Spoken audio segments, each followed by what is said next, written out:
Karena disitulah tempat yang pantas kalau dalam manusia, yang untuk ditempatin itu. Oleh siapa? Oleh tajallinya. Bukan karena yang laisa kamitslihi syai'un itu bukan Allah, tapi zat yang tidak punya nama itu. Cuma kan tidak hebat. Kalau tidak ada namanya, kita nanti mau menyembah siapa? Makanya Allah zat itu mentajlikan dirinya menjadi Nur, baru bernama Nurullah, sehingga yang terkenal Allahnya bukan Nurnya, itu yang kita sembah. Ya Nabi, salam alaika. Ya Rasul, salam alaika. Ya Habib, salam alaika.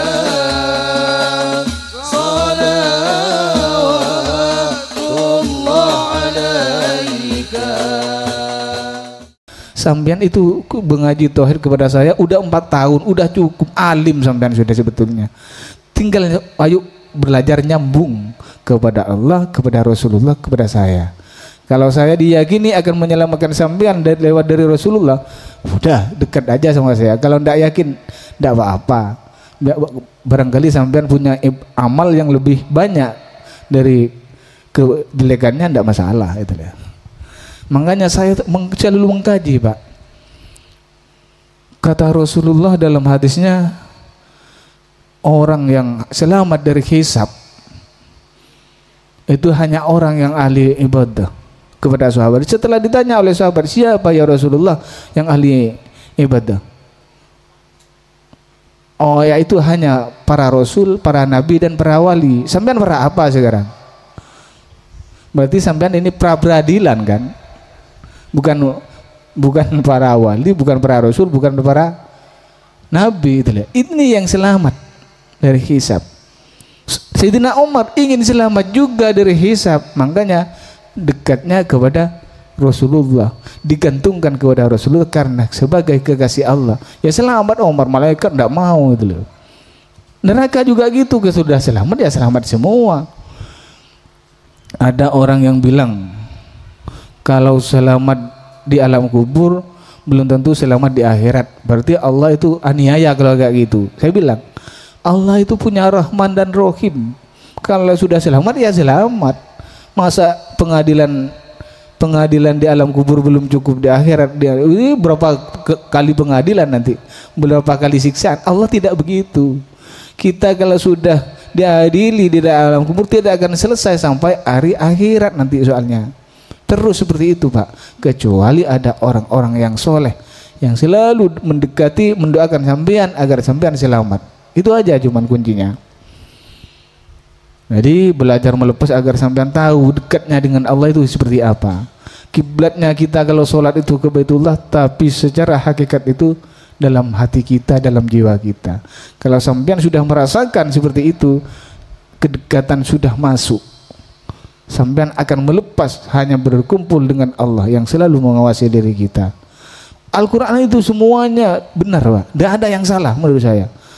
Saya itu lebih dekat dari urat nadinya. Kata Allah kan dalam Al-Quran, iya memang Rasul Allah itu dalam jiwa kita. Karena Allah juga yang menghidupkan. Yang dihidupkan kita, yang menghidupkan Allah. Tidak bisa, kalau bisa mati, Pak. Makanya sangat dekat itu. Karena kalau ini dibahas agak panjang dan tidak berpikir-pikir nanti itu. Makanya sampai nyambungnya kedekatan lahir batin aja. Karena di saat jemaah saya itu jauh, tidak ke sini, saya merasa ada yang putus, Pak, soalnya. Bukan sampai ingin selalu ke sini, saya enggak. Cuman ada yang putus. Ada jarak yang menghambat tapi tidak bisa dilihat. Karena itu tidak berwujud, cuman bisa saya rasakan. Yang jelas jemaah seperti itu. Kedekatan sampean secara zahiriyah akan menyambung secara batiniyah, karena sampean tidak mampu secara batiniyah. Udah, kau ke sini tidak disuruh apa-apa, kau cuma mendekat. Saya himbau seperti itu. Ini cara saya sudah, saya tidak punya cara lagi soalnya. Dibiarkan sampean lari, tidak dibiarkan minta tolong, kan seperti itu. Sampean harus belajar mendekat. Semoga kedekatan itu menjadi apa? Keselamatan, menjadi keselamatan dunia akhirat secara lahir dan batin, karena besok pasti selamatnya lahir dan batin juga, Pak. Makanya saya itu selalu mewanti-wanti kita untuk mendekat kepada Allah, kita harus bisa menghilangkan semua yang ada di dalam pikiran. Berusaha, memang sulit, Pak, tapi berusaha. Kalau berusaha sudah, nanti Allah yang akan menghendaki usaha kita itu. Yang penting kita harus berusaha semaksimal mungkin. Latihannya tawadhuh juga gitu. Ya cuman kadang kan tawadhuhnya setengah menit, tidurnya sudah 1 jam kan. Ya bangunnya nggak tahu kapan, udah selesai azan katanya. Padahal yang tidur itu. Orang tawadhuh itu nggak tahu. Ada orang azan tahu, tetap dengar, Pak. Kalau orang tidur tidak dengar. Kalau itu orang tawadhuh dengar, Pak. Kalau orang itu menyatu dengan Allah dengar. Itu karena asma Allah. Azan itu pasti dengar. Bukan kalau tidak dengar, bukan tawadhuh itu tidur pasti tidur. Karena dengar, Pak. Semua kejadian itu didengar. Makanya saya himbau kepada jemaah saya, mumpung oleh Allah diberi kesempatan sehat, nikmat, bisa berkumpul, sudah perangin hawa nafsu yang sulit untuk kesini itu, perangin sendiri. Ya kalau sudah tidak mau berperang, bubar sekalian, tidak usah ada jemaah, lebih enak juga sama saya itu. Kalau saya kan terserah sampean, mau bubar oke, mau lanjut oke gitu. Lah iya kan yang sampean butuh kan, bukan saya yang butuh kan. Saya makanya kebutuhan sampean ini akan saya penuhi. Tapi di saat sampean tidak butuh, tidak apa-apa, bubar, tidak masalah. Tapi mampu ke sampean ku ampusikum wa ahlikum? Ya kalau tidak mampu, ya terserah sampean sudah. Di Al-Quran sudah dikasih petunjuk semuanya yang seperti itu loh. Makanya mendekatlah kepada orang yang dekat kepada Allah, siapapun itu orangnya. Bukan saya, Pak. Orang yang dekat kepada Allah itu banyak. Secara zahir, secara batinnya tidak tahu kan, kita urusan batin kan urusan dengan Allah. Kan banyak orang itu ahli sholat, kata orang syariat ahli sholat, ahli ibadah. Padahal bukan ahli ibadah, bukan karena sampean selalu sholat, bukan ahli ibadah, Pak. Ahli zikir, sampean ini ahli zikir. Di saat tasbihnya muter selalu berzikir, tapi kadang tasbihnya muter zikirnya tidak ada kan, berarti itu bukan ahli zikir lagi, tapi ahli tasbih sudah. Ya kan cuma tasbihnya yang muter, artinya ndak zikir, kan bukan ahli zikir, Pak. Karena yang disebut ahlul ibadah itu semuanya ada, Pak. Bukan cuma sholat, bukan cuma zikir, bukan cuma ahli sholawat, tapi ahli sedekah, ahli menolong, semuanya itu ada di orang itu. Tidak pernah merasa menyesal karena menolong orang. Tidak pernah ada penyesalan karena hidup dengan orang yang tidak baik. Tidak ada, Pak. Tidak ada. Wah, kamu orang jelek jangan dekat sama. Tidak ada dalam seperti sejarah itu, tidak ada. Walaupun memang tahu. Walaupun kita tahu kan Allah yang ngasih tahu. Masa kita harus tidak mau gitu ya. Kadang orang itu antik soalnya, kalau sudah merasa dirinya baik, lari. Tapi kalau orang yang tidak baik pergi ke saya, masa saya harus meninggalkan yang tidak baik? Harus diayomin kan? Karena pandangan baik itu kalau dipandang secara sekasat mata ya enak, lihat zahirnya aja. Tapi secara batin kan harus, dan sulit itu lain, Pak. Kalau sudah batinnya dekat dengan Allah, rohaninya sudah menyatu dengan Allah dan Rasulullah, sampean enak kok. Enak, semuanya akan ditutupi. Wa'fu anna, kata Allah. Saya akan tutup, akan saya hilangkan dari pandangan. Itu entah kesusahan, entah kerewotan.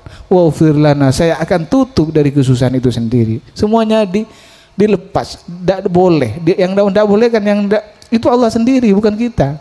Saya sendiri tidak mampu. Saya juga heran kok, Pak. Kok bisa saya oleh Allah tidak susah tuh. Karena hakikatnya manusia pasti susah soalnya. Cuman kalau sudah Allah berkehendak mau apa lagi?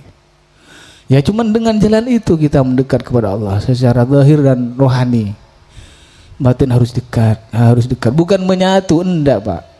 Menyatukan yang bisa. Menyatu dengan Allah bukan nanti. menyatu itu bukan, tapi menyatukan diri kita secara rasa mungkin bisa. Akhirnya menjadi satu rasa itu sendiri. Ada di mana? Ada di dalam jiwa, Pak. Allah itu tidak jauh dalam jiwa kita, tidak jauh dari kita, dalam jiwa kita selalu bersemayam di situ.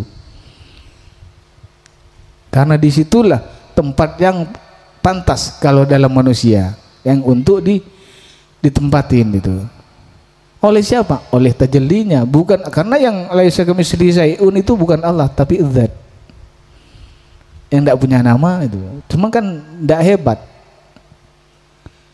Kalau tidak ada namanya kita nanti mau menyembah siapa? Makanya Allah zat itu mentajlikan dirinya menjadi Nur, itu berdaru bernama Nurullah, sehingga yang terkenal Allahnya bukan Nurnya, itu yang kita sembah. Itu tidak ada di Ihya, itu tidak ada. Kalau kita bahas itu panjang soalnya. Tidak zikir-zikir, mendingan kan zikir dulu. Dibahas nanti, Pak. Setelah sampean pulang itu. Iya kan? Kalau sampean tidak pulang bahas itu, Pak, capek juga kan. Makanya sampean persiapkan diri kita agar kita berzikir dengan penuh dengan kehusuan. Husu itu menyatu, Pak, menghilangkan semua kekuatan pikiran, baik itu keresahan, baik itu apapun yang ada dihilangkan, baru husu. Kalau tidak bisa menghilangkan, bukan husu namanya, Pak. Itu bahasanya husu. Karena padahal sampean tahu sendiri tidak bisa menghilangkan apa yang ada dalam pikirannya. Harus mampu, saat ini harus mampu. Sudah 4 tahun kita duduk bersama berzikir dan berzikir. Selalu ada jemaah baru, padahal kiainya udah jenuh dengan yang baru. Cuman sampean bawa teman lagi, bawa yang nyusahin, Pak. Ya kan nyusahin kan. Cuman selalu dibawain, saya masa mau ngusir itu loh.